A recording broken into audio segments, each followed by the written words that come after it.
Hoje, terça-feira, dia 13 de fevereiro, aproveitando esse feriado, resolvi fazer aqui uma breve live, um breve comentário, talvez, para aproveitarmos nessa belíssima manhã de feriado para conversarmos um pouco sobre o Espiritismo, não de uma forma puramente doutrinária, mas um entendimento sobre o aspecto consolador. É interessante porque muitas pessoas nas lives anteriores postaram pedindo para que falasse, para que eu conversasse um pouco sobre essa ideia das revelações, sobre a ideia do Consolador. Então, como hoje é um feriado pela manhã, vamos aproveitar a manhã e conversar um pouco sobre esse assunto, sobre o Espiritismo Consolador. Aqui não entrarei em detalhes dos princípios fundamentais, porque já estamos desenvolvendo uma live ou várias lives sobre esse assunto. Mas vamos focar um pouco nesse aspecto do Consolador.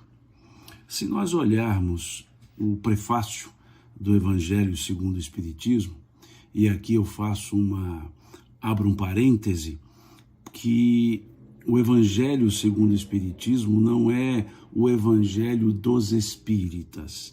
É importante nós trabalharmos com essa ideia. O Evangelho segundo o Espiritismo, o título está muito claro, são os evangelhos interpretados segundo o pensamento dos Espíritos, segundo a ótica dos Espíritos. Então, muitos, de uma forma até errônea, dizem, o Espiritismo tem um evangelho próprio. Não. O Espiritismo não tem um evangelho próprio. Os evangelhos são os mesmos. Mateus, Marcos, Lucas e João. E a doutrina espírita os apresenta sob sua ótica, ou seja, interpretando.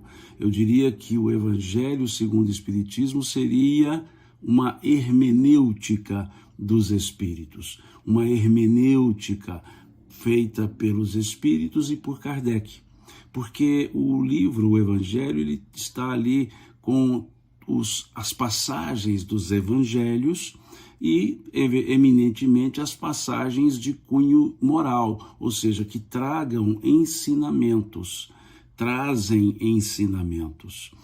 e não passagens que relatam apenas fatos e locais. Então, a diferença é que foram trazidos os versículos que trazem também, que têm em si os ensinos. E aí sim, se aquele ensino está previsto ou está escrito nos 4 evangelistas, teremos os 4 versículos trabalhados. Mas se está apenas em 1, em 2, teremos também esses versículos trabalhados. Então esse é o livro, o Evangelho segundo o Espiritismo. Não é um evangelho próprio, não é um evangelho dos espíritas. É o evangelho, ou são os evangelhos analisados segundo o pensamento espírita. Ponto.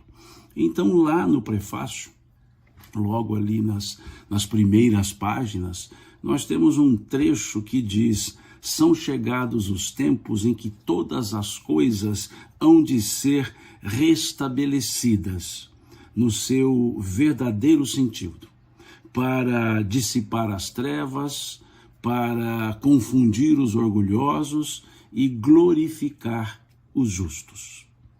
Vejam essa frase. São chegados os tempos em que todas as coisas devem ser restabelecidas no seu verdadeiro sentido, para dissipar as trevas, confundir os orgulhosos e glorificar os justos.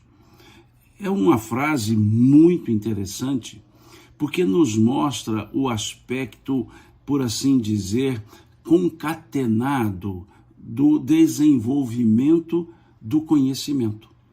Nada se conhece de uma hora para outra. Tudo na história humana tem fases. A fase do fato, da apresentação, a fase da interpretação. E com o passar dos tempos, as interpretações, trazendo novos conhecimentos, vão se alterando. Porque uma coisa é interpretarmos um fato com um olhar obtuso. Outra coisa é interpretarmos o fato, o mesmo fato, com um olhar difuso. Ou seja, valendo-nos de vários outros conhecimentos que corroboram a interpretação. Então, óbvio que com o passar do tempo, o conhecimento evolui. E evoluindo o conhecimento, os ensinamentos também vão sendo melhor compreendidos. Por isso, a ideia aqui são chegados os tempos. Ou seja, a humanidade já chegou numa época em que reúne conhecimentos vários que permite a ela, a humanidade, entender um pouco mais dos fatos ocorridos. Então aqui são chegados os tempos, quer dizer, agora é um momento, há sempre um momento, como vemos lá no Eclesiastes do Velho Testamento, capítulo 3, a partir do versículo 3, quando diz: todas as coisas têm o seu tempo, e há tempo para tudo debaixo de Deus, dos céus. Ou em outras traduções, todas as coisas têm o seu tempo e para cada ocupação chega a sua hora.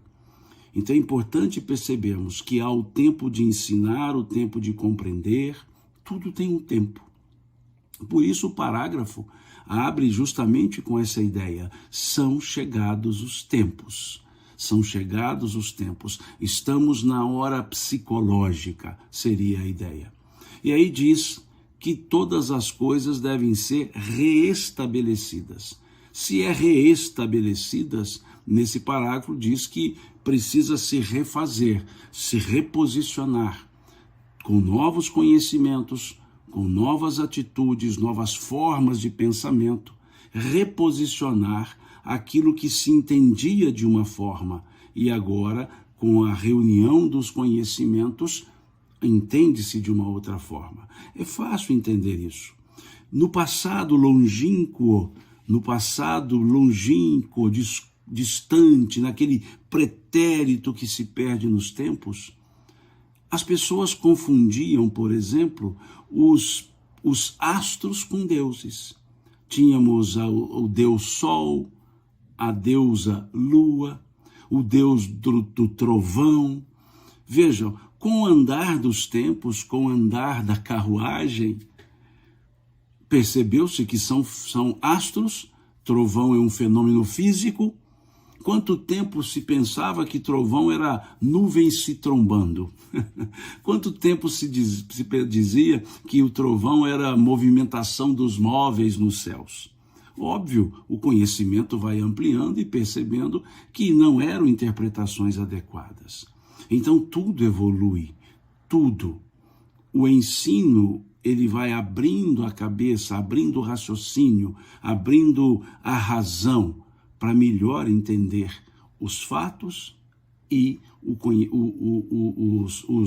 momento, os tempos. Então, muitas coisas precisam ser refeitas. Como Jesus disse certa vez, começando até mesmo o seu discurso, ele diz: eu não vim destruir a lei, mas dar-lhe o seu verdadeiro cumprimento. Vejamos essa frase do Cristo: eu não vim destruir a lei. Um conhecimento não é para destruir, é para melhor compreender. Então vem dizendo o Cristo: eu não vim destruir a lei, mas dar-lhe o seu verdadeiro cumprimento. Em outras palavras, estava dizendo restabelecer o verdadeiro entendimento, restabelecer a aplicabilidade da lei, o que significa que até o seu momento as pessoas não interpretavam corretamente a lei. Era preciso então que houvesse um restabelecimento daquilo que de fato a lei queria dizer. Então Jesus foi muito claro: eu não vim destruir a lei, mas dar-lhe o seu verdadeiro conhecimento, interpretação, aplicação, sua verdadeira aplicação. Então, É nesse sentido que esse prefácio chega, quando diz: são chegados os tempos em que todas as coisas devem ser restabelecidas no seu verdadeiro sentido.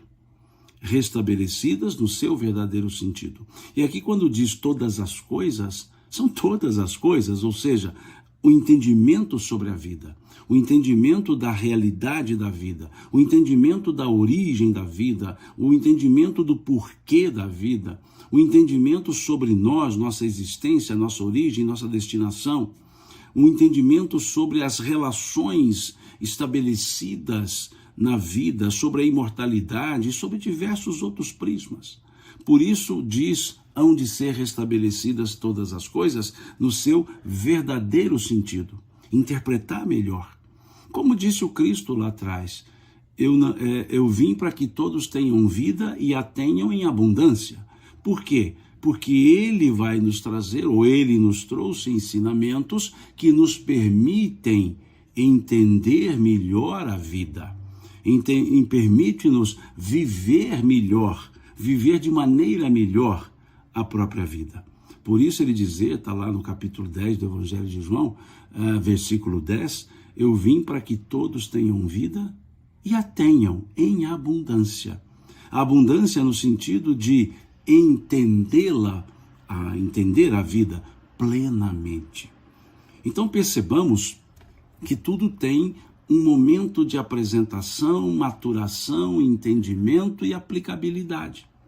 E é isso que o parágrafo vem trazendo, esse prefácio do Evangelho segundo o Espiritismo. Vem trazendo: são chegados os tempos em que todas as coisas devem ser restabelecidas no seu verdadeiro sentido. E aí vem o aspecto, para confundir os orgulhosos. Confundir os orgulhosos. Porque o orgulho leva a interpretações falsas, a interpretações pessoalizadas, individualizadas, personalizadas. O orgulho tira a possibilidade de um aprendizado verdadeiro, porque o orgulhoso não quer aprender, ele quer ensinar aquilo que ele mal sabe, mas quer ensinar. Quando se busca entender a dinâmica da vida, quando se busca entender as próprias falas do Cristo, mas com o orgulho, a prepotência, não vai entendê-la, nós não iremos entendê-las. Essas frases, esses ensinos, entender os ensinos. Como disse o Cristo, ele certa vez disse: graças te dou, ó Pai, que escondeste tais ensinos dos doutos e revelaste-os aos simples e humildes. Vejamos a forma que Jesus quer dizer, ou utiliza para dizer que o orgulho ele é refratário a um verdadeiro ensinamento. O aprendizado, o primeiro passo para o aprendizado é a humildade. A humildade para reconhecer que não sabemos. A humildade para reconhecer que alguém sabe mais.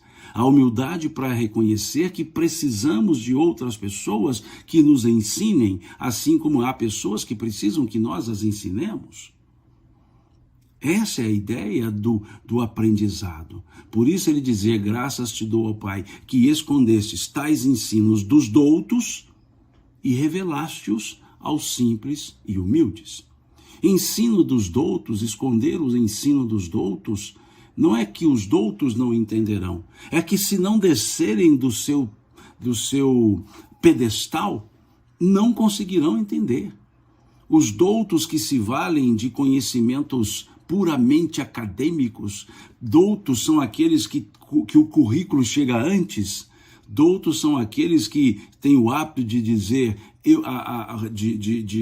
de colocar assim a ideia do você sabe com quem está falando.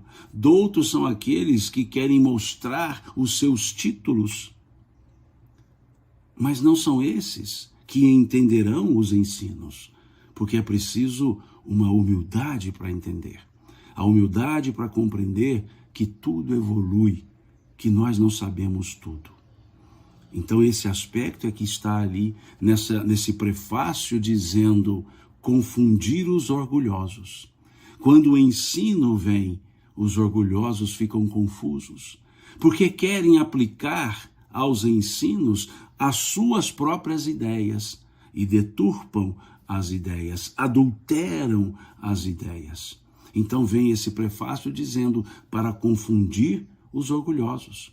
Diz o prefácio dissipar as trevas justamente da ignorância, abrir os olhos, sair da penumbra e poder enxergar claramente os fatos e a vida. E depois diz, glorificar os justos. Glorificar os justos é justamente dar essa oportunidade para que aqueles que querem efetivamente aprender, vivenciem. Aprendam e vivenciem. Esse é o sentido trazido nesse parágrafo do prefácio do Evangelho segundo o Espiritismo. São chegados os tempos em que todas as coisas devem ser restabelecidas no seu verdadeiro sentido, para dissipar as trevas, confundir os orgulhosos e glorificar os justos.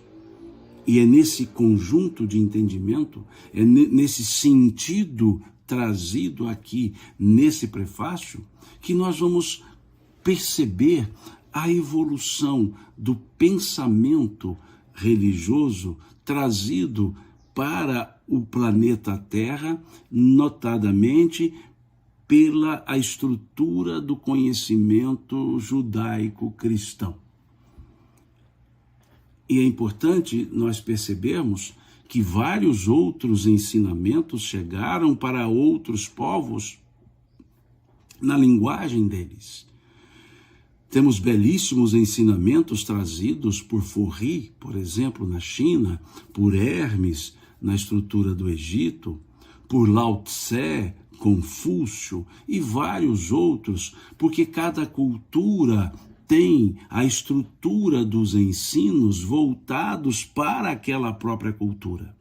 E nós, que aqui estamos, viemos de uma cultura ocidentalizada, de uma cultura judaico-cristã, e é justamente nesse contexto que a doutrina espírita surge, e nesse contexto é que ela demonstra a evolução do pensamento, a evolução do entendimento.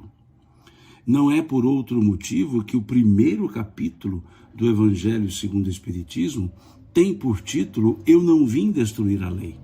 Tal qual aquilo dito por Jesus, eu não vim destruir a lei, mas dar-lhe o seu verdadeiro cumprimento. O pensamento espírita da mesma forma.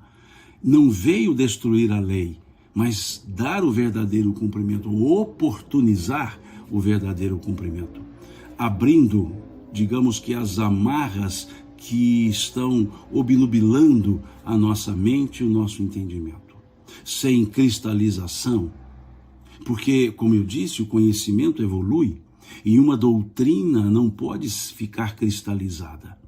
A doutrina ela vai se expandindo à medida que o conhecimento vai se expandindo. E Kardec observou bem isso quando lá no primeiro capítulo do livro A Gênese, ele colocou o caráter progressivo da doutrina espírita. E no primeiro capítulo também do Evangelho segundo o Espiritismo, quando ele fala da religião e da ciência, quando ele fala do progresso, e lá ele diz que o Espiritismo anda lado a lado com o progresso, e andando lado a lado com o progresso, ele jamais poderá ser ultrapassado, pois se ele estiver errado em um ponto, ele se modifica nesse ponto. Se uma verdade maior surgir, ele a acatará. É esse o aspecto que Kardec coloca como caráter da revelação espírita. E lá nesse caráter da revelação espírita, ele nos coloca 3 elementos interessantíssimos para que percebamos a evolução do pensamento.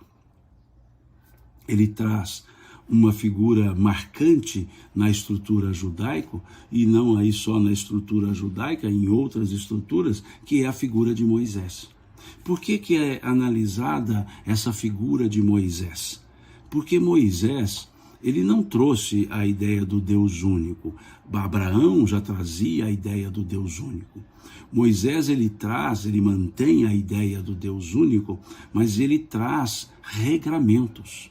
Deus que estabelece leis, como o Decálogo, por exemplo, leis perenes, leis que podem ser aplicadas em quaisquer tempos.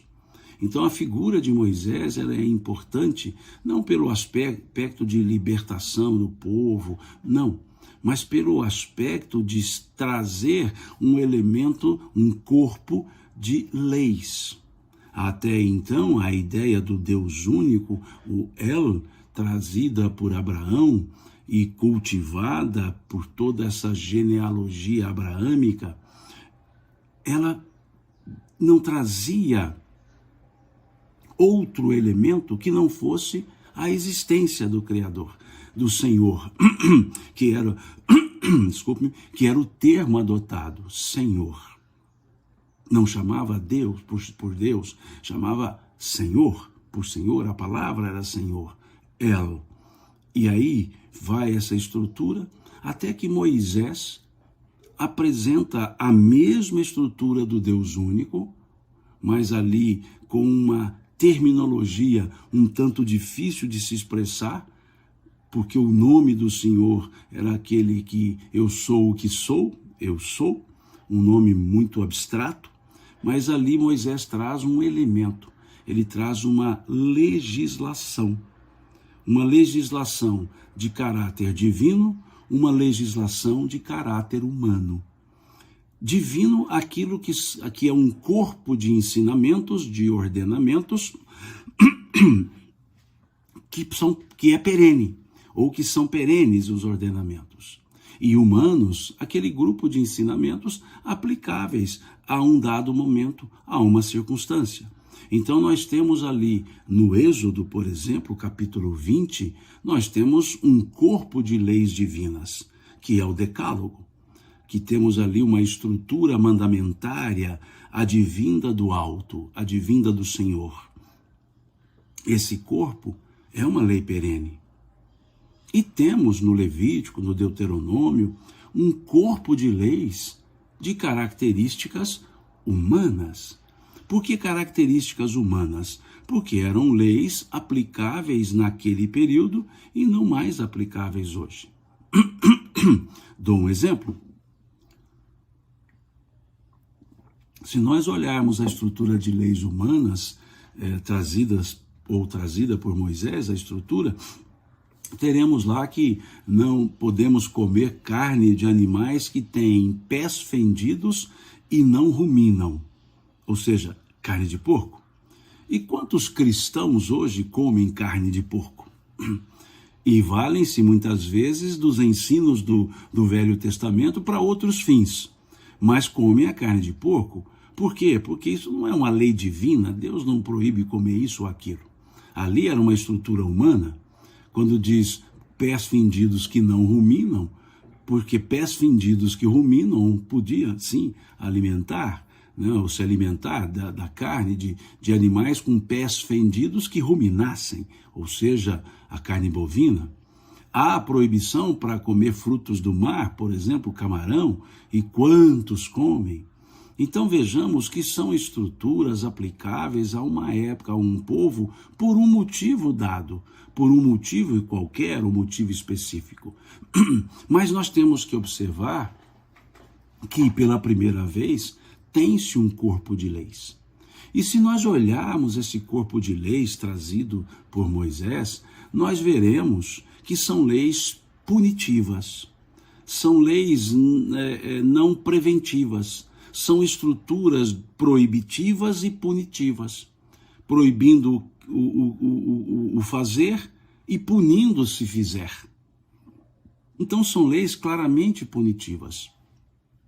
E ali a estrutura apresentada da figura do Criador é uma estrutura de um Deus punitivo, de um Deus até vingativo, de um Deus até ciumento.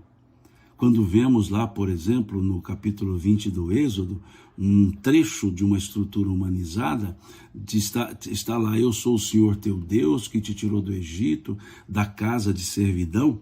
Não terás diante de mim nenhum outro Deus, nem a ele prestarás culto, pois eu sou um Deus ciumento, que puno a iniquidade dos pais nos filhos, até a terceira e quarta gerações. Em outras traduções, em vez de ciumento, nós encontraremos: pois eu sou um Deus zeloso. Mas um Deus zeloso que continua punindo, porque a tradução vem: sou um Deus zeloso que puno a iniquidade dos pais nos filhos, e assim segue. Então percebamos, a estrutura trazida era de um Deus duro, de um Deus que deveria ser temido, aquela figura de um Deus que tinha mais características humanas do que divinas. Era um Deus vingativo, um Deus exclusivista, um Deus dos exércitos, um Deus de um povo só. Era o único Deus, mas era de um povo só, ou seja, um Deus que escolheu o seu povo. Deus criou todos os povos e escolheu um para ser o dele. Então era um Deus exclusivista. Não é que Deus seria assim, é que as pessoas eram assim. E talhavam a figura de Deus da forma que elas eram. E isso é importante. Isso é importante entender. Mas era necessário para aquela época de um povo que saiu de um cativeiro, de um povo que saiu de uma estrutura e cultura politeísta. Era necessário, ou eram necessárias, leis mais duras, mais efetivas. Por isso, a figura de Deus era um Deus justiceiro. Não era uma figura de Deus justo. Era um Deus justiceiro, aquele que queria aplicar a justiça, aquele que retribuía na mesma moeda a pena de talhão. Essa era a figura que Moisés trazia. Mas foi importante? Sim, foi muito importante, porque era preciso haver uma secção, um corte das ideias politeístas que vigiam para uma ideia monoteísta. Não bastava a estrutura trazida por Abraão. Era necessária a presença, ou era necessário que se tivesse a presença de um corpo de leis. E essas leis refletiam o estado que vivia a sociedade. Mais ou menos semelhante à ideia do pensador Thomas Hobbes. Quando ele falava sobre o estado natural, sobre o estado de selvageria, a necessidade de uma força maior que ordenasse. E ali a ideia não era o estado, a ideia era o Deus, era divina. Então por isso Moisés revela a ideia da justiça, mas uma justiça justiceira, uma justiça vingativa. Mas era necessária essa ideia. Era necessário que se tivesse esse receio, para que pudesse, pelo medo, ter a ordem, ter o equilíbrio, pelo medo. Por isso a estrutura velho-testamentária coloca a figura de um Deus temível, um Deus que precisava ser temido, e não um Deus bondoso. Passam-se os dias, os tempos, os séculos, e chega num segundo momento, importantíssimo nessa cultura, que é o momento com a presença de Jesus. Jesus, ele simboliza um novo momento, ele simboliza um restabelecimento da lei. Como ele ia apresentar uma outra estrutura para o Criador, para se entender o Criador, ele então disse: eu não vim destruir a lei, mas dar-lhe o seu verdadeiro cumprimento. Por que isso? Porque a mesma estrutura trazida por Moisés, trazida por Abraão, Jesus a manteve, Deus único. Jesus disse e reafirmou aquilo que já havia sido dito por Abraão, por Moisés, pela cultura hebraica, Deus único. Mas Jesus apresentou uma outra estrutura para entendimento desse Deus único. Aquilo que em Moisés era justiça, o Deus para ser temido, em Jesus passou o Deus a ser amado. Passou a ser Deus amoroso e não mais Deus justiceiro.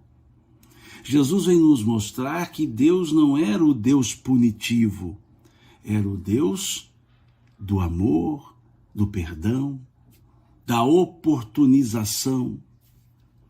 E é tanto isso que, quando conversando com as pessoas ali mais enrijecidas na lei, Jesus fala algo muito interessante. Ele diz assim: quem de vós, se vossos filhos vos pedirdes um pão, dará uma pedra? Quem de vós, se vossos filhos vos pedirdes um peixe, dará uma serpente? Se vós, que sois homens maus, fazem boas coisas aos vossos filhos, quanto mais não fará Deus aos seus, sendo Deus todo bondade? Vejam como Jesus foi mostrar Deus todo bondade, o Deus do perdão, o Deus que perdoa, o Deus que dá novas oportunidades para que possamos redirecionar nossos atos. Um Deus que não era mais exclusivista, era um Deus de todos. E a forma pela qual Jesus se referia a Deus, ou com a qual Jesus se referia a Deus, era diferente da forma que os antecedentes dele, os antecessores, desculpe-me, dele se referiam. Os antecessores diziam o Senhor Todo-Poderoso, El Shaddai. Jesus chamava Deus por Abba, Abba, Abba, A-B-B-A, Abba, que significa papai. Vejamos como Jesus se refere a Deus, papai, não mais Senhor. Mostrava Jesus que a obediência a Deus se dava pelo amor que a ele se tinha e não pelo medo que dele se tinha. Reestrutura todo aquele pensamento de um Deus duro, punitivo, vingativo, para um Deus amoroso, bondoso. E vem nos trazer uma realidade que Moisés não trouxe. Veio acrescentar algo de grande importância na estrutura mosaica. Porque Moisés falava de Deus, do Criador, das suas leis, mas não trazia uma ideia de perenidade da existência. Moisés não falava nada da imortalidade. Moisés não falava nada daquela ideia que o mundo material não era único, que existia outro mundo, que existia uma outra vida. Moisés se limitou a falar do mundo material. Se nós olharmos a estrutura gênica, lá do Gênesis bíblico, nós veremos uma preocupação em mostrar que as pessoas que andavam com Deus viviam muito na terra. A preocupação em contar a idade das pessoas. A idade da figura parabólica de Adão, 932 anos. Matusalém, 927 anos. E o interessante é que essas idades eram contadas separando dois períodos, antes de andar com Deus e depois de andar com Deus. E o período de idade antes de andar com Deus era sempre pequeno, e o período de idade andando com Deus era sempre maior. Para dizer que quem vivia muito é porque andava com Deus. Porque não se trazia uma outra estrutura que pudesse dizer que a vida continuava. Tanto que trazia a ideia de ser recompensado na terra. Como vemos lá num dos mandamentos, honrarás teu pai e tua mãe para que tenhas longos dias na terra que o Senhor teu Deus te dará. A Canaã, aquela terra prometida. Então se falava sempre isso. E vem Jesus nesse aspecto e acrescenta: meu reino não é deste mundo. Vem Jesus e nos fala que existe outro mundo, que não só esse. Vem Jesus dizendo que a vida não terminava no túmulo, que a vida continuava.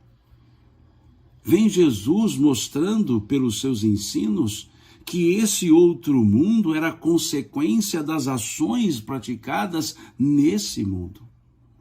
Vem Jesus nos dizendo que Deus era o Senhor dos dois mundos, o mundo material e o mundo espiritual, o mundo que ele chamava de outro mundo. Como ele disse, meu reino não é deste mundo. Como ele disse, na casa do meu pai há muitas moradas. Como ele disse, é necessário que eu vá primeiro para preparar-vos o lugar. Então Jesus veio trazer, ele manteve a ideia de Deus único, ele acrescenta, ele adequa a figura de Deus para o Deus amoroso. E ele acrescenta que existe outro mundo. Quando Jesus assim diz, dá sentido à vida.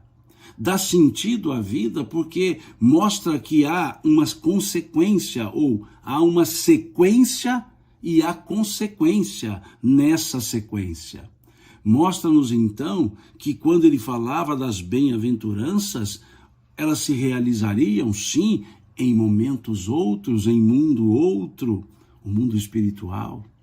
Esse mundo que depois passaram a chamar de céu, tá, mas Jesus veio trazer isso.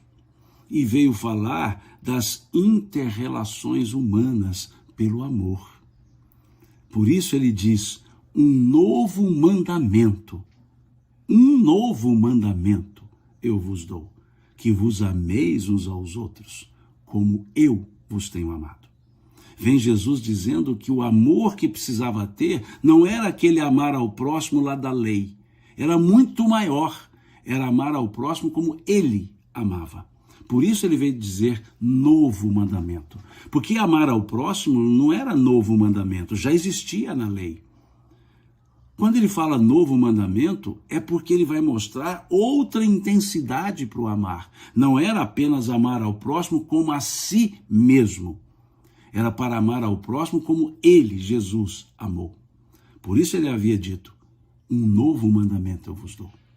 Que vos ameis uns aos outros como eu vos tenho amado.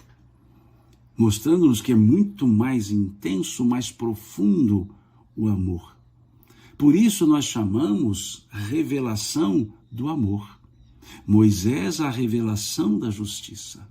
Jesus, a revelação do amor. O amor que tudo cobre, como disse o apóstolo Pedro na sua primeira epístola, na sua primeira carta, quando ele diz o amor cobre uma multidão de pecados. Veja como Pedro foi entender essa estrutura. Esse amor que se esparge, esse amor que transcende aos interesses pessoais, esse amor que ama pela alegria de amar. Foi isso que Jesus trouxe. Então percebamos que há uma gradação.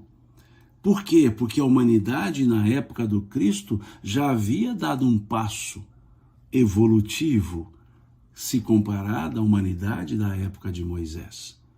Não quer dizer que era uma humanidade perfeita, porque se fosse perfeita, Jesus não teria vindo. Ele veio justamente porque precisava dar um certo impulso no entendimento da lei. E esse impulso foi tão forte que até hoje falamos de Jesus. Porque muitos dizem que Jesus veio, mas nada adiantou, porque ele acabou morrendo na cruz. Não, muito adiantou. Adiantou tanto que hoje estamos falando dele ainda. E durante muito tempo falaremos. Porque os seus ensinos são perenes. Os seus ensinos são para a vida. Os seus ensinos são para chamar-nos a atenção para a convivência bondosa, para as inter-relações efetivas, as inter-relações pessoais. É importante nós percebermos que Jesus traz ali um roteiro para uma vida melhor. É um roteiro. Então, ele nos traz elementos que nos ensinam a lidar com as adversidades. Ele vem nos falar, por exemplo, do amor que se coloca como a paz. Eu vos dou a minha paz, eu vos deixo a minha paz, mas não vou lá dou como o mundo a dá. Porque muitas vezes nós achamos que a paz do mundo é a ausência de problemas. E a paz não é algo externo, a paz é algo interno. A paz é o sentimento. A paz é um estado íntimo, com problemas externos, sem problemas externos. A paz, diz o Espírito Emmanuel, lá no capítulo 136 do livro Fonte Viva, a paz é a quitação da consciência para com a vida. Uma consciência quite sempre estará em paz. E aí vem Jesus dizendo, pelos seus ensinos, ele diz assim, capítulo 16 do Evangelho de João, tenho-vos dito isto para que tenho-vos dito isto para que em mim tenhais paz, pois no mundo tereis aflições, mas tende bom ânimo, eu venci o mundo. Olha que coisa interessante. Essa frase já nos sereniza o coração. Tenho-vos dito isso, ou seja, todos os ensinos, para que em mim, ou seja, nos ensinos dele, para que em mim tenhais paz, pois no mundo tereis aflições. Dizendo que estar aqui no mundo, nós estaremos expostos às aflições. Mas ele diz assim, tende bom ânimo, pois eu venci o mundo. Tende bom ânimo. O que nos falta, talvez, é esse bom ânimo. É perceber que está nas nossas mãos poder agir contando com o apoio que vem do alto, contando com a força que vem de Deus. Mas é preciso que tenhamos ânimo. Ânimo, alma, que tenhamos alma, que coloquemos alma naquilo que fizermos. A vida é fácil? Lógico que não. Somos seres no mundo de provas e expiações. Mas é possível vencer os obstáculos? Claro que sim. Primeiro aspecto, ter bom ânimo, ter o otimismo, não se desanimar, não se entregar, olhar sempre para frente, olhar para o que pode ser vivido. É isso que Jesus nos trouxe, tem de bom ânimo. Eu venci o mundo, veja, ele venceu o mundo.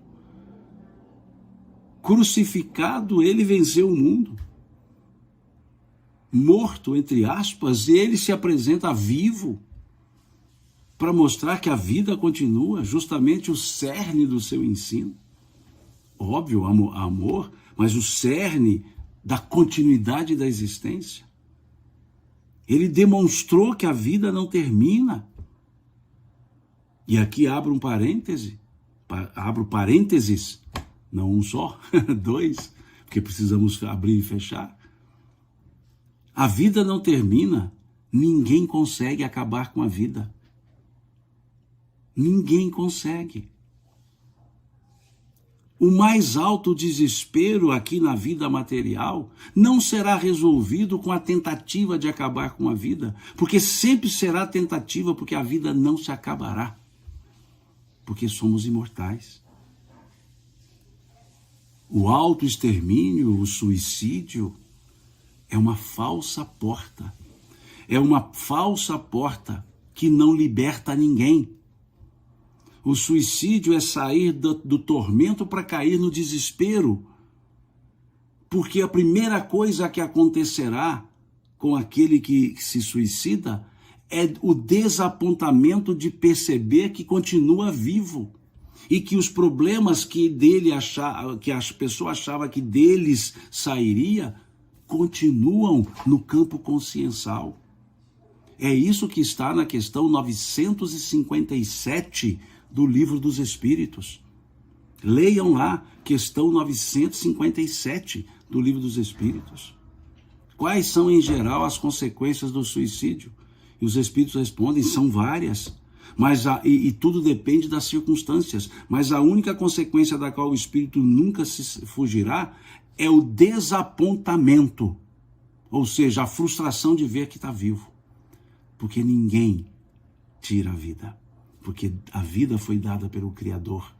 Deus, eterno, nos deu a imortalidade, tirada da sua eternidade. Nós podemos acabar com o corpo físico, continuaremos vivendo com as agruras da consciência, com as beatitudes da consciência. A vida é abundante.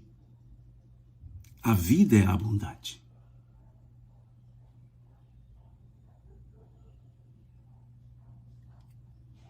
É importante percebermos isso. E o materialista que não crê na vida, na continuidade da vida, terá a vida continuada e terá frustração. Terá frustração. O materialismo não oferece esperança. O materialista espera, mas não tem esperança. O materialista conjuga o verbo esperar, mas não esperançar. Ter esperança é agir para que a vida mude. Esperar é aguardar a vida mudar para poder agir. Aquele que espera a vida a vida modificar-se para que ele haja. Quem tem esperança age para que a vida se modifique.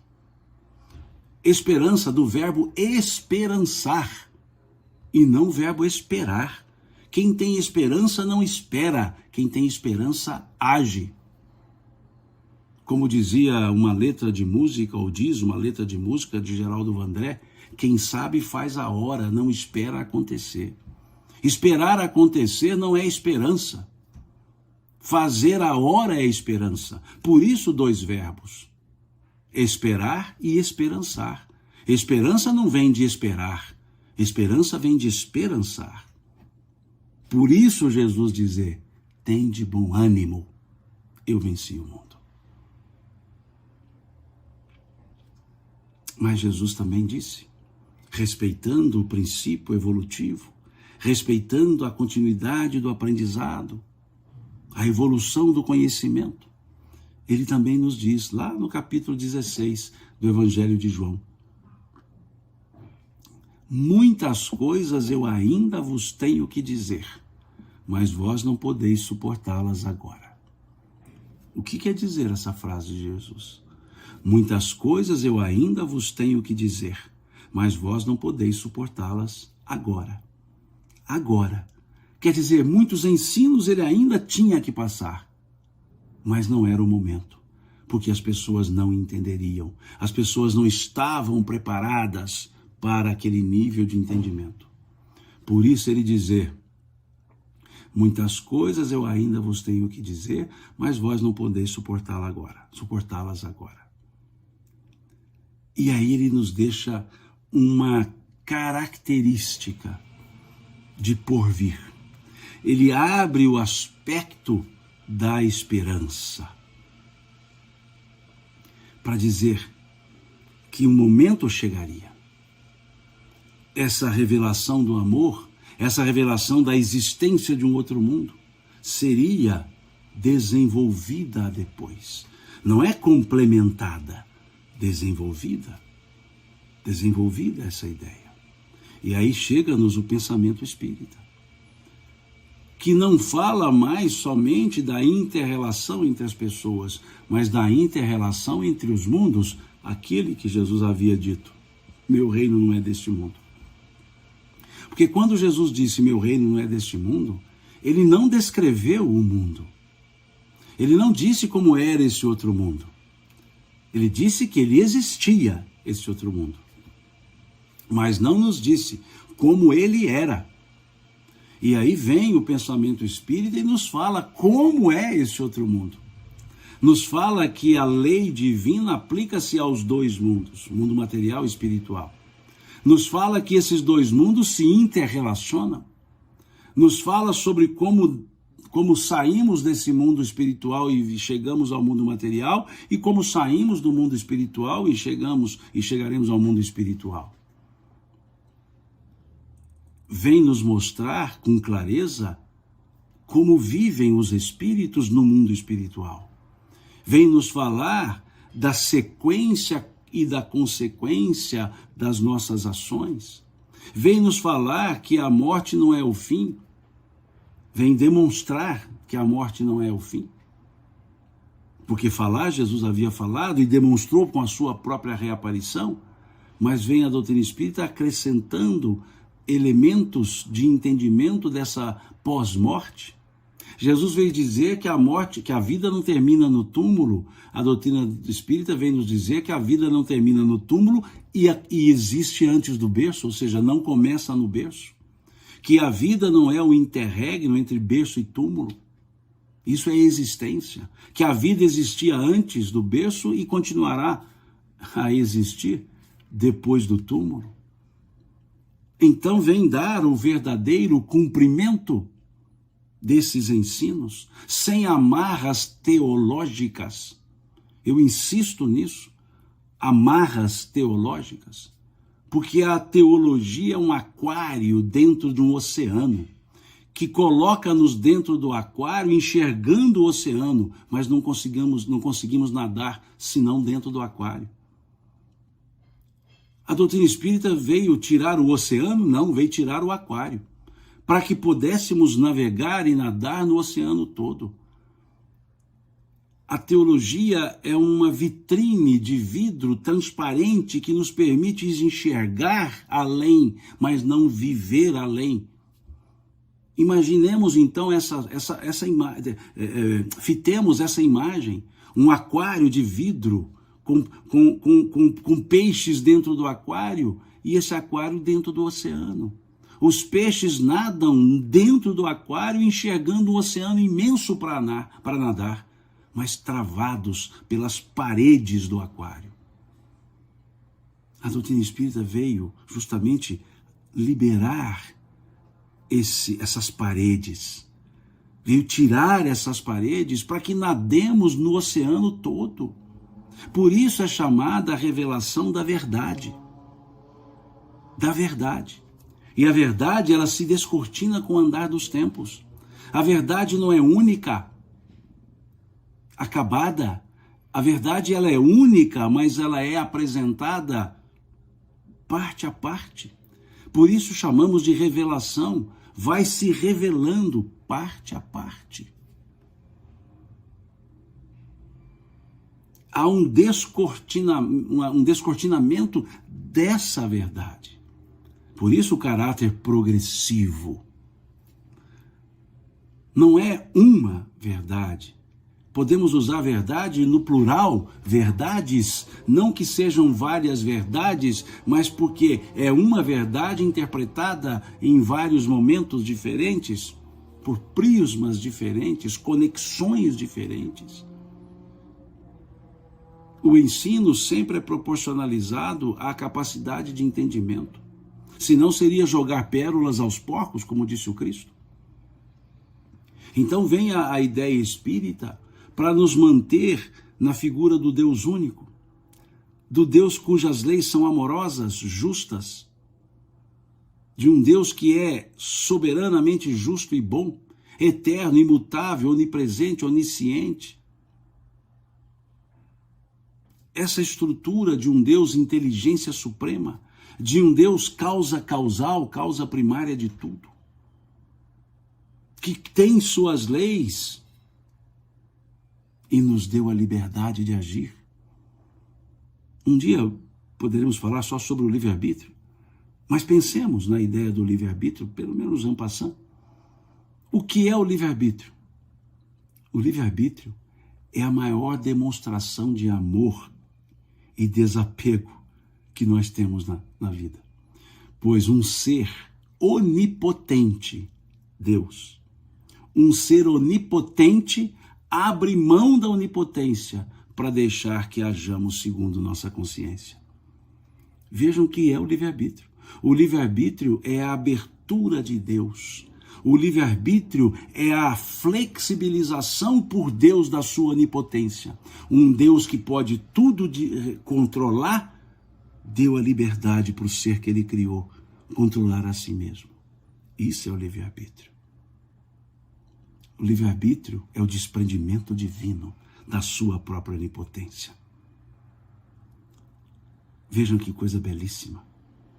Veja, só pode ser divino o livre-arbítrio.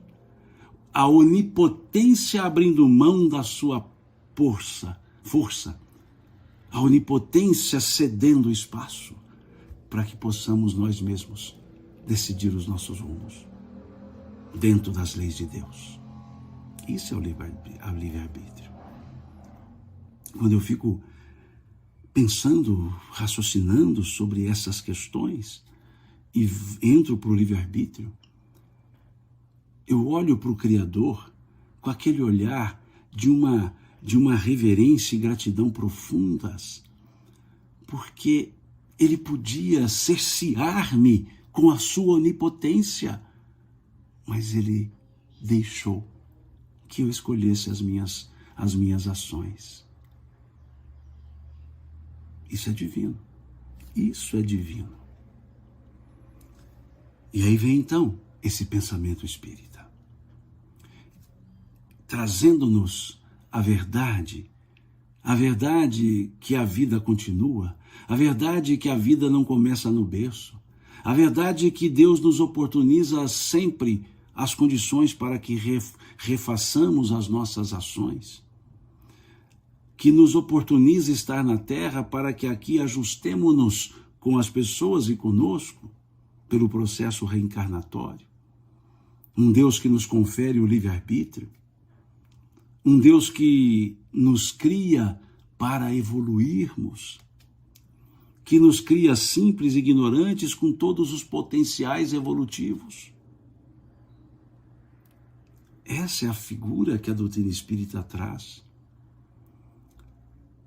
que vem trazer os ensinos de Jesus na linguagem que hoje se pode perceber.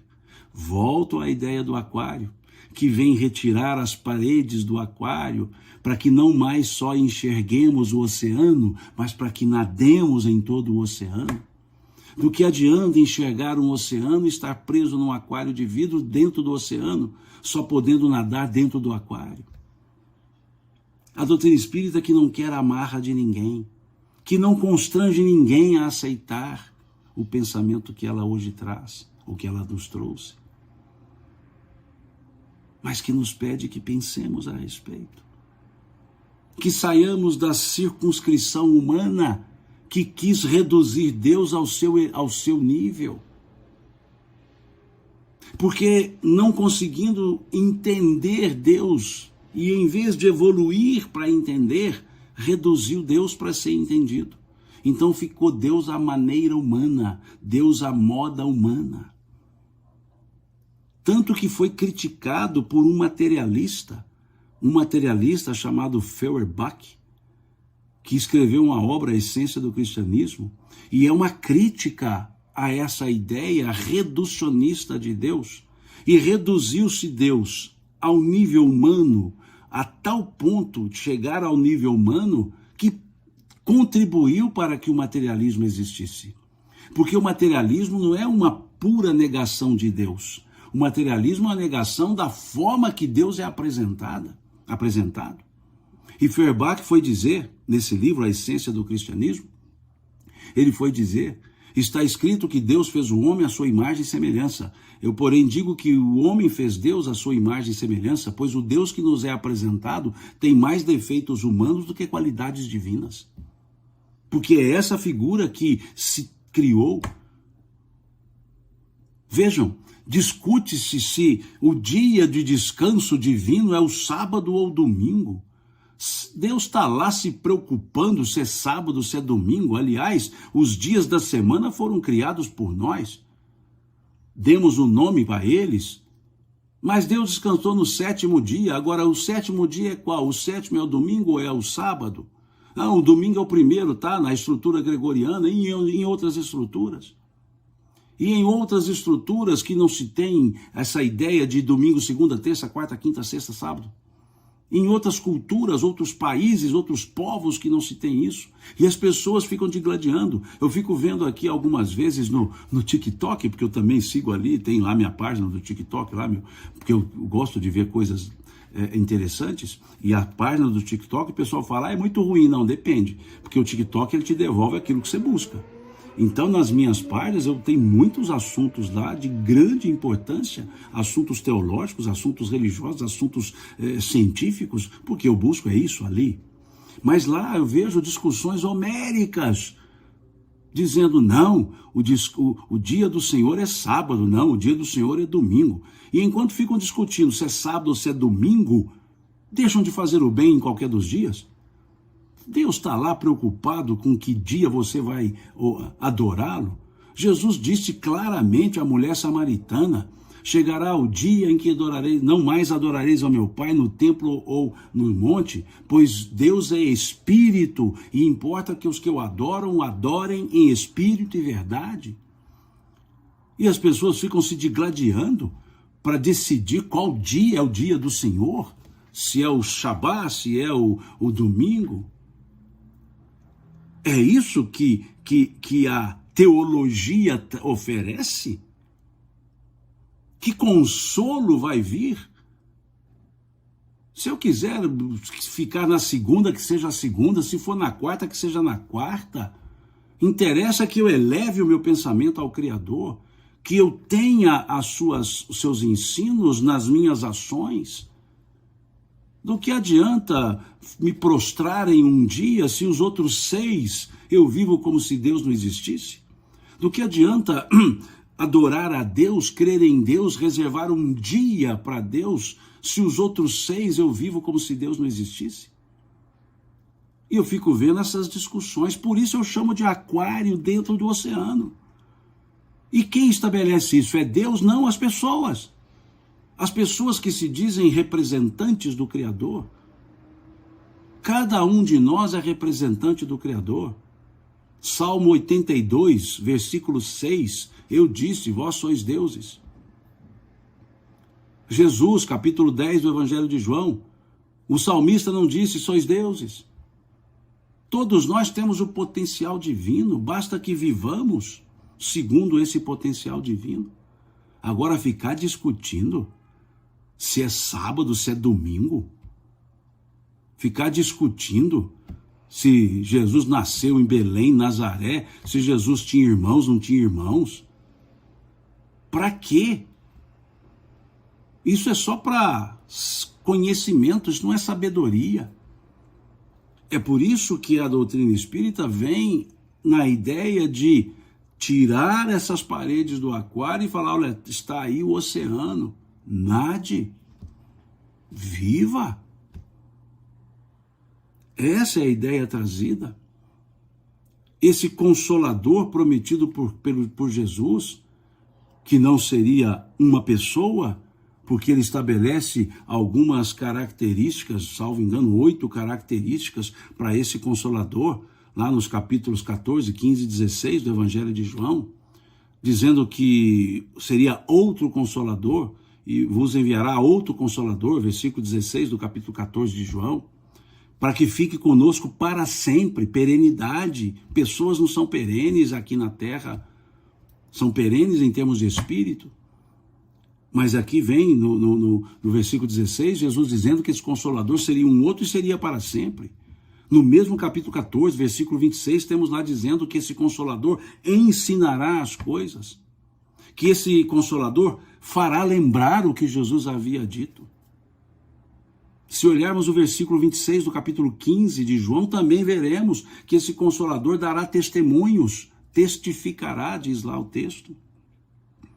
Se olharmos o versículo 13 do capítulo 16 do Evangelho de João, dirá que esse Consolador guiará na verdade, que esse Consolador anunciará o que há de vir.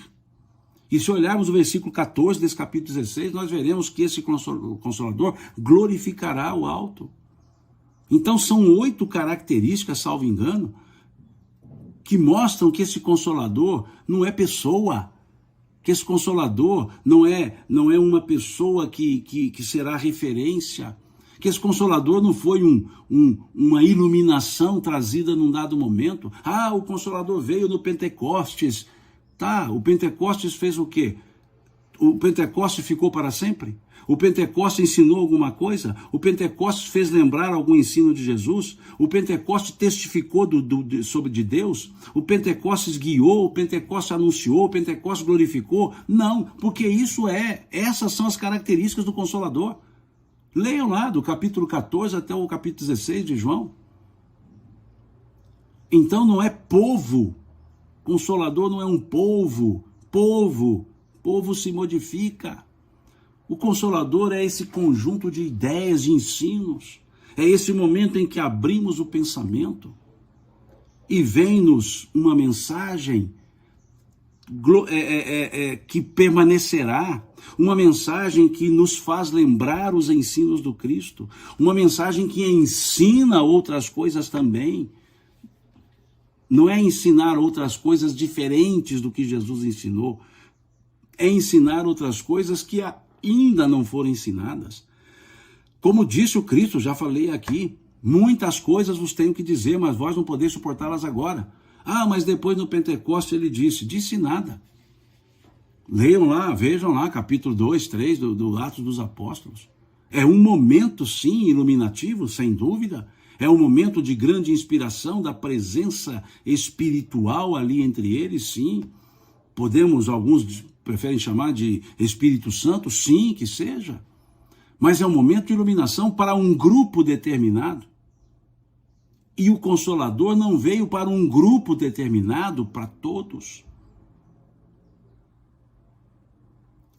E vejamos que, depois de alguns dias que Jesus havia dito que não podia dizer tudo porque não entenderiam, as pessoas já estavam preparadas para entender.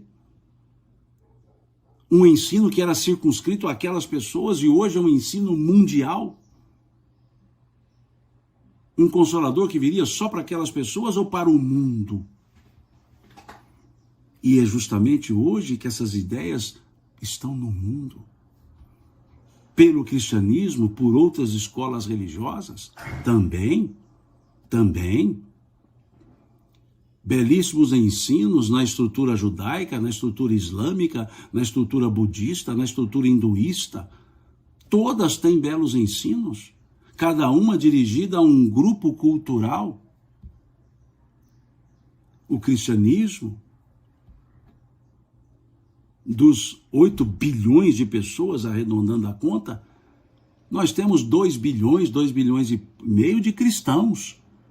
Cristãos, não me refiro a uma religião só, uma escola religiosa só, mas a religião cristianismo. 2 bilhões e alguma coisa. E os outros 6 bilhões, 5 bilhões e alguma coisa? Seguem outras ideias religiosas que conduzem também ao Criador, porque o Consolador é um só.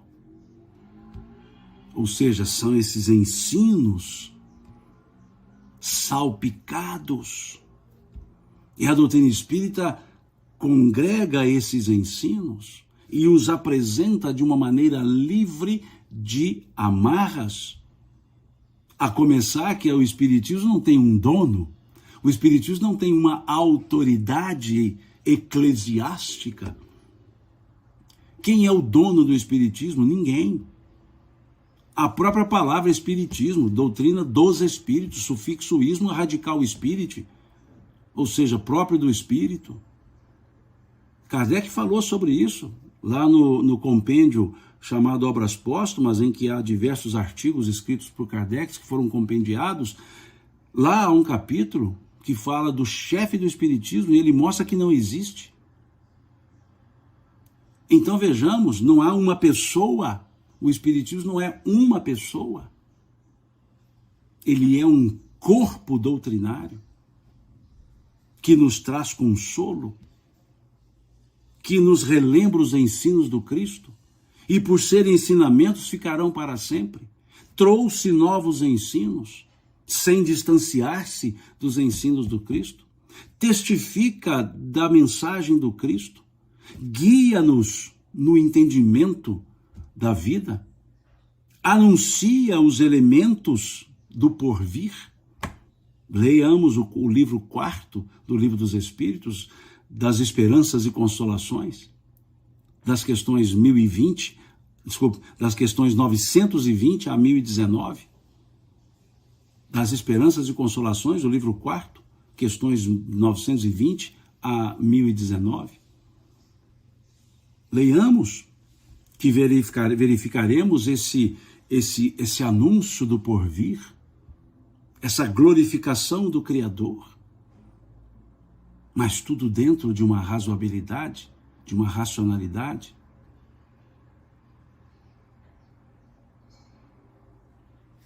Então pensemos, a doutrina espírita não se distancia dos ensinos do Cristo? Não, porque os ensinos do Cristo são a verdade. E várias outras escolas não se distanciam, porque ele veio dizer a verdade.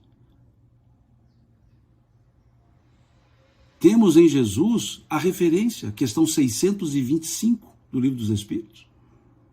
Qual o tipo mais perfeito que Deus ofereceu ao homem para servir de guia e modelo para a humanidade? E a resposta? Jesus. A doutrina espírita, que é uma religião no sentido etimológico da palavra, religare, nos liga ao Criador, pelo corpo doutrinário, pelo corpo de ensinos, mas não é uma instituição religiosa. Kardec também, no Obras Póstumas, vem explicar isso.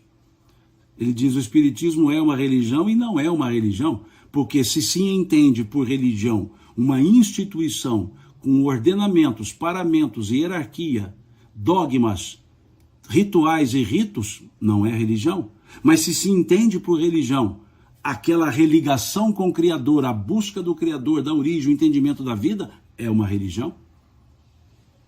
Por isso a palavra religar e ligar novamente. Então percebamos o que é um corpo doutrinário. É isso que nos coloca, e Kardec explica-nos isso na conclusão número 5 do Livro dos Espíritos, quando ele diz lá que o Espiritismo é forte porque ele se fundamenta nas bases da religião: Deus, o Espírito, a alma e as penas e gozos futuros. Conclusão número 5, leiam lá. São 9 conclusões, o Livro dos Espíritos. Conclusão número 5. É muito sereno isso. E é um fato que talvez poucos conheçam, que está lá nos artigos compendiados no livro Obras Póstumas, porque o Obras Póstumas não é um livro, é um compêndio de artigos escritos por Kardec, que foram compendiados depois da sua desencarnação. E por isso que se chamou Obras Póstumas. Não foi Kardec que escreveu depois de desencarnado. São artigos que ele escreveu, e alguns deles estão até na Revista Espírita. Eram artigos ali que foram compendiados. Por isso eu gosto de chamar o Obras Póstumas de um compêndio de artigos escritos por Kardec. Sobre vários assuntos. E um deles, que é a segunda parte da estrutura do compêndio, ele fala da sua missão. E é importante perceber isso, porque no diálogo que ele tem com o Espírito da Verdade, em que o Espírito da Verdade conta ele sobre a missão que ele teria, sobre as dificuldades pelas quais ele passaria, ele faz uma questão, ele dizendo se ele não aceitasse essa missão. Os Espíritos disseram a ele, ou melhor dizendo, o Espírito de Verdade disse a ele: outros te substituirão, pois os destinos de Deus não podem pairar sobre uma só cabeça. Vejam que para Kardec, os Espíritos disseram, se ele não seguisse com a missão, outros seguiriam. E olha o motivo pelo qual os Espíritos disseram isso: pois os ensinos de Deus não podem pairar sobre uma só cabeça. Então não existe o dono. Por isso não se chama kardecismo, se chama espiritismo. Kardecismo seria a doutrina de Kardec, Kardec não fez doutrina. Por isso chama espiritismo, que é a doutrina dos espíritos. O sufixo ismo em uma palavra significa relativo ao radical da palavra. O radical da palavra espiritismo é espírite, que quer dizer espiritual, espírito. Sufixo ismo, espírito mais ismo, ou seja, o ismo próprio do radical. Qual é o radical? Espírito. Então o que é espiritismo? Próprio dos espíritos. Kardecismo seria próprio de Kardec, radical. Kardec, sufixo ismo, próprio do radical. E não existe ensinos kardecistas, existem ensinos espiritistas, codificados, alinhados, segundo a didática kardeciana. Aí o sufixo é iano, não é mais ismo. Então nós temos o espiritismo organizado de forma kardeciana. A organização é kardeciana. Radical Kardec, sufixo iano. Iano é segundo o radical. Ou seja, a organização foi segundo Kardec, a organização. Mas os ensinos não são dele, os ensinos são dos espíritos. Por isso se chama espiritismo. Daí não ser adequada a expressão espiritismo kardecista. Só espiritismo, doutrina dos espíritos. Isso está na introdução número 1 do Livro dos Espíritos. São 16 introduções. Está na introdução número 1. Kardec explicando isso. Que ele criou a palavra, neologismo. Ele não criou a doutrina, criou a palavra espiritismo e explicou por que seria essa palavra. Espiritualismo. Qual é o radical? Espiritual. Qual é o sufixo? Ismo. Então, espiritualismo é próprio do espiritual, mas não quer dizer que é o espiritismo. O espiritismo é espiritualista, mas nem todo segmento espiritualista é espiritista. Então é importante entendermos isso. A doutrina espírita não se baseia em uma pessoa, ela é um corpo doutrinário que se baseia nos ensinos universais das leis de Deus. É importante isso. Por isso Kardec diz lá, a conclusão número 5 do Livro dos Espíritos, o espiritismo é forte porque ele se coloca nas próprias bases da religião, quais sejam Deus, a alma e as penas e gozos futuros. É muito simples isso. E aí vem uma questão, salvo engano, a questão 798 do Livro dos Espíritos, salvo engano, 798, tem lá Kardec perguntando se o espiritismo tornar-se-ia uma crença comum. Veja, tornar-se-ia uma crença comum. Ele não perguntou se o espiritismo seria uma crença única. Vejamos a diferença. Salvo engano, é a questão 798 do Livro dos Espíritos. Se o espiritismo tornar-se-ia uma crença comum na humanidade. Ele não perguntou se o espiritismo tornar-se-ia uma crença única. Ele nunca seria uma crença única porque os povos são diferentes.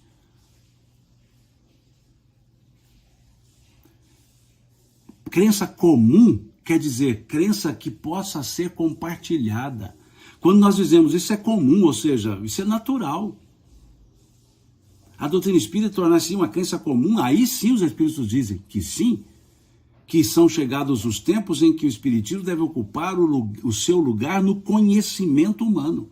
Ocupar o seu lugar no conhecimento humano. Ou seja, tem lugares vários no conhecimento humano. E um desses lugares é ocupado pela doutrina espírita. Então, crença comum, o que quer dizer? A pessoa tem uma outra escola religiosa que seja, filosófica ou religiosa, mas não refuta o princípio espírita. A pessoa não vai refutar o ensino espírita. Ela vai dizer, olha, eu sou da religião X, mas vai saber que reencarnação é uma verdade. Vai saber que a comunicabilidade dos espíritos é uma verdade, mas não vai deixar de seguir os elementos outros. E esses vão sendo ajustados. Crença comum, aquilo que permeia. E se nós observarmos, permeia sim. Vejam quando se trata de assuntos do mundo espiritual, quantas pessoas se interessam? De quantas religiões? Quantas pessoas de religiões outras, dogmáticas, quando falam em assuntos espirituais, ficam ali atentas? Mesmo que na estrutura da sua religião não contemple, mas há algo que diz que aquilo é verdadeiro, tem sentido. Mas como a doutrina espírita não disputa conhecimentos, ela apenas apresenta. E Kardec foi sábio quando ele disse, também lá no compêndio, Obras Póstumas, que pouca gente lê esse compêndio. São belíssimos artigos. É um compêndio de tal forma que nem número de capítulo tem, porque ele é um compêndio. Os capítulos têm só títulos, não tem números, porque não é um livro sequenciado. São artigos esparsos. E lá, quando ele fala da constituição do Espiritismo, quando ele fala do projeto espírita de 1868, ele diz assim, o Espiritismo não se impõe a quem quer que seja. Ele quer ser aceito livremente, por força das ideias e das convicções. Por força das ideias e das convicções. E muito simples. Como Jesus também fez. Jesus disse, aquele que quiser vir após mim, renuncie-se a si mesmo, pega a sua cruz a cada dia e me siga. Aquele que quiser. Os ensinos de Jesus também não são impostos a ninguém. São de livre acesso, livre escolha, livre aplicação. Fruto da consciência. Então é muito simples isso. A doutrina espírita, diz Kardec, lá na conclusão número 6 do Livro dos Espíritos. Conclusão número 6 agora. Ele diz que a doutrina espírita não é obra de um homem. Palavras dele.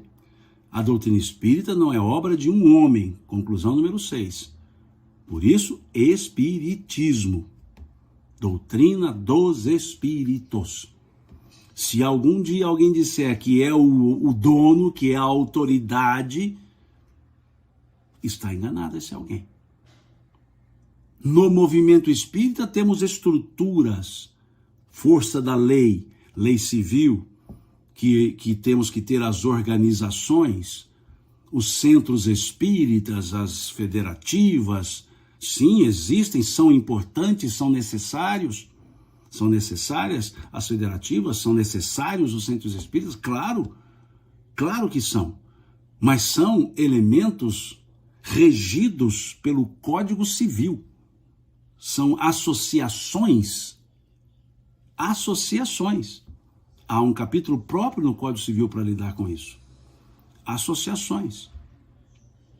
Que têm como princípio apresentar a doutrina espírita, vivenciar os seus ensinos por meio de atos de promoção, de elevação das pessoas, elevação social, no sentido de bem-estar social.